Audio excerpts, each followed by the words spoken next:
मेरे प्रिय बच्चों, आज मैं आप सभी को कक्षा 10 की पोयम जिसका नाम है डस्ट ऑफ स्नो। आज मैं आप सभी को सेंट्रल आइडिया बताने जा रहा हूँ। आप सभी लोग ध्यान से देखिए, क्योंकि आपके जो पेपर होना है बोर्ड का, उसमें सेंट्रल आइडिया को अनिवार्य रूप से कर दिया गया है, इसलिए आपको लिखना ही पड़ेगा। तो इसलिए मैंने बहुत ही सरल सेंटेंस में, बहुत ही इजी वर्ड में आपको सेंट्रल आइडिया लिखवाने जा रहा हूं।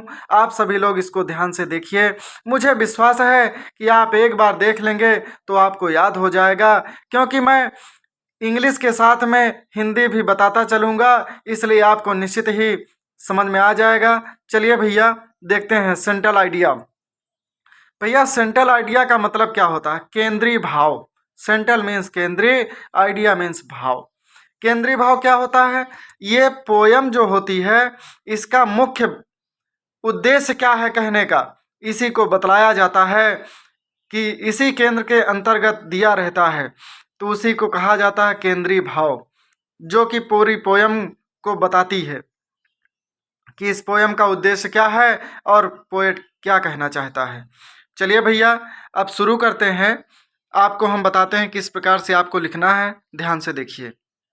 देखिए भैया, दिया गया है the central idea has been taken from the poem dust of snow composed by Robert Frost. In this poem, the poet was standing under the hemlock tree. देखिए भैया, एक एक वर्ड का अर्थ बताते हुए चलते हैं। The central idea has been taken, केंद्रीय भाव लिया गया है, फ्रॉम द पोएम, कविता से, कविता का नाम dust of snow, dust of snow कविता से केंद्रीय भाव लिया गया है। कंपोज्ड बाई रॉबर्ट फ्रॉस्ट, जिसके रचयिता, कंपोज्ड मीन्स होता है रचयिता, रॉबर्ट फ्रॉस्ट जी हैं, जिसके रचयिता रॉबर्ट फ्रॉस्ट जी हैं। फिर सुन लीजिए भैया, डस्ट ऑफ स्नो कविता का केंद्रीय भाव लिया गया है, जिसके रचयिता रॉबर्ट फ्रॉस्ट जी हैं। इन दिस पोयम, इस कविता में, इन दिस पोयम, इस कविता में, द पोएट वाज, कवि खड़ा था, standing under the hemlock tree, कवि, द पोएट मीन्स कवि, वाज मीन्स था, स्टैंडिंग मीन्स खड़ा, अंडर मीन्स नीचे, द हेमलॉक ट्री, धतूरे के पेड़ को कहा जाता है, हेमलॉक ट्री के नीचे। अर्थात कि इस लाइन का सेंटेंस देख लेते हैं। कवि हेमलॉक ट्री के नीचे खड़ा हुआ था। Suddenly snow falls on the poet, suddenly means अचानक, स्नो मीन्स बर्फ, फॉल्स मीन्स गिरना, ऑन द पोएट कवि के ऊपर, अचानक कवि के ऊपर बर्फ गिरती है। Due to some movement of a crow, some, due means होता है के दौरान या कारण, टू सम, सम मीन्स कुछ, मूवमेंट, मूवमेंट मीन्स होता है हलचल, ऑफ ए क्रो, एक कौवे, एक कौवे की कुछ हलचल के कारण, ड्यू मीन्स कारण, एक कौवे की कुछ हलचल के कारण कवि के ऊपर अचानक कुछ बर्फ गिरती है। देखिए भैया, अब आगे चलते हैं। बट, देखिए भैया, but this simple natural happening brings a change in the mood.